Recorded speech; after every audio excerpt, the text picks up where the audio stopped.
Hi everybody, my name is Barry Schwartz and this is Search Buzz Video Recap. Today is Friday, March 8th, and this is the search news we covered over at the Search Engine Roundtable at seroundtable.com over the past week. First up, I'm sorry in advance, I really have a bad cold.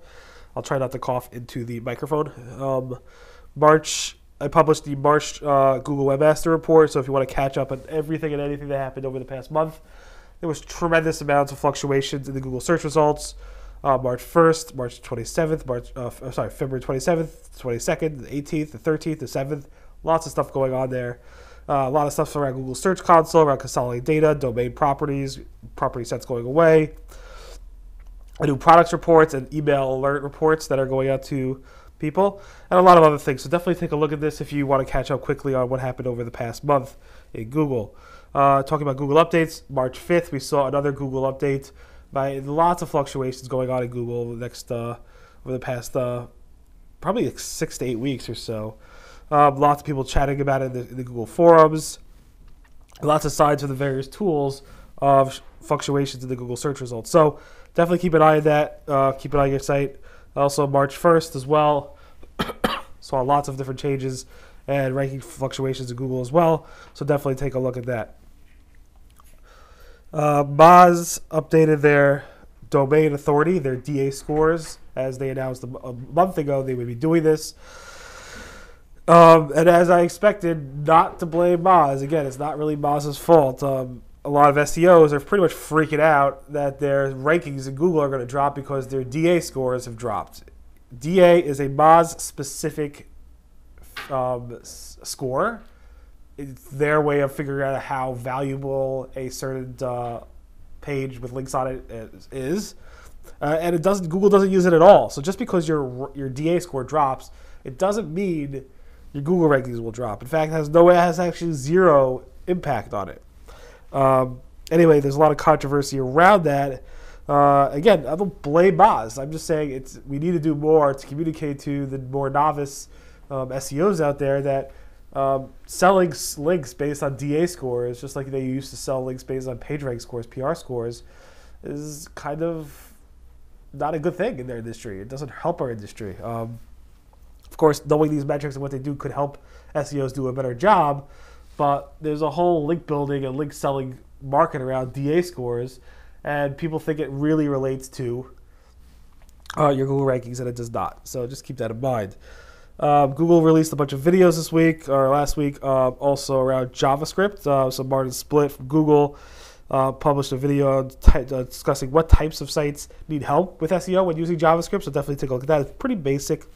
So yeah, it's a pretty basic video. It's part of their series that they're releasing a bunch of videos around that. Gary from Google came out of his shell and spoke at PubCon this past week, I think 2 days ago, and his presentation was primarily focused just around image search. He talked about other things, but primarily image search.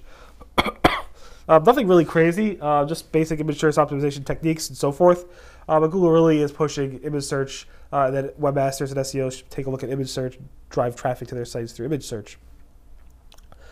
Google said there's no SEO benefit to having your images on your own domain name. So if you use a CDN and you don't host their images on, seroundtable.com, for example, this site, if this image here is hosted on AWS and it's using an AWS domain name and it's not using seroundtable.com as a domain, it doesn't impact the SEO or the ranking of that image in image search. It does help you to host that on seroundtable on your domain name, because if you ever do switch CDNs, it'll be easier to redirect the URLs that you control. But in terms of SEO benefit, it doesn't matter where the actual image itself is hosted. The source of that image is URL for SEO purposes. Google commented again about what if you don't rank for your own brand name. So let's say your company name is Rusty Brick and you don't rank for it. What does that mean? So we covered this before. Here's John Mueller saying basically if you use a very generic brand name, Google's not going to necessarily rank you for your brand name because it's very generic. So if you try to rank well for bestvpnproviders.com, there's lots of websites that try to rank well for that. But we talked about when Ashley Madison had a penalty and they didn't rank for their own name. Penalties could also result in you not ranking for your own brand name, especially if you have a unique brand name. So penalties could also result in you not ranking for your brand name. Google said they ignore keyword spam and keyword stuffing in CSS files, so feel free to spam it as much as you want. Google will simply ignore it. Google said using those old-fashioned redirect spammy links to a domain name and then having that domain name 301 to another domain name. So let's say I buy abcxyz.com and I want to build links to abcxyz.com from lots and lots of sites, and then I take abcxyz.com and redirect it to another site that I want to rank well.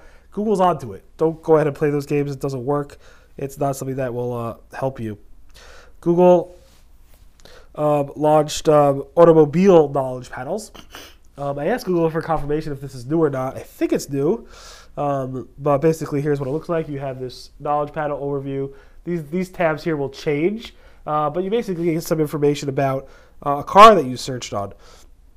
Then you can like cycle through those things to see different content related to body styles, similar models, what's for sale, what's for lease, configurations, etc.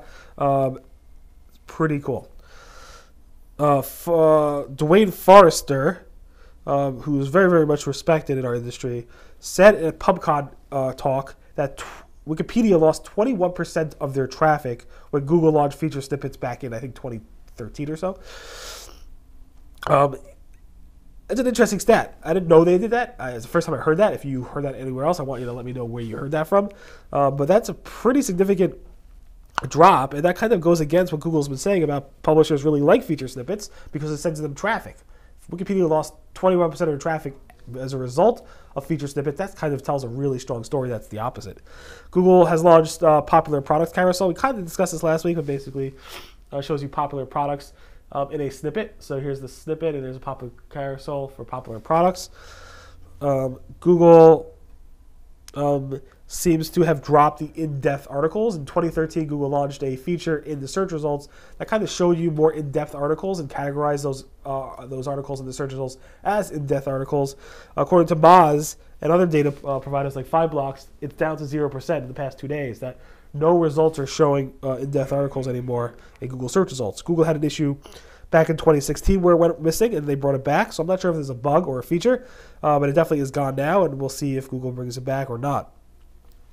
Google, on the ad side, launched something called Shoppable Ads in image search. So you can actually see when you go to an image, it will actually go ahead and let you click on this little icon and show you what is for sale in that image.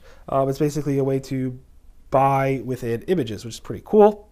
The Google Assistant now lets you... the Google Assistant could now book reservations for you if you're using a Pixel device in 43 different U.S. states in the U.S. So if you use a Pixel phone, it's soon to come to all Android phones and all iOS phones, and you can actually tell the Google Assistant, please book me a restaurant reservation at whatever restaurant. And if you're in one of those 43 states, a robot will call the restaurant for you and book that reservation for you. And did you know that BigBot is responsible for not for just crawling your website, but also for verifying that you're verifying your website in Big Webmaster tools if you're using the meta tag thing.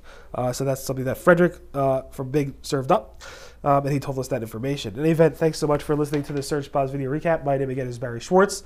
This is the search news we covered over at the Search Engine Roundtable, so around seroundtable.com over the past week. Again, today is Friday, March 8th. Again, I apologize for my cold. Everyone have a great weekend, and I'll see you guys next. Bye.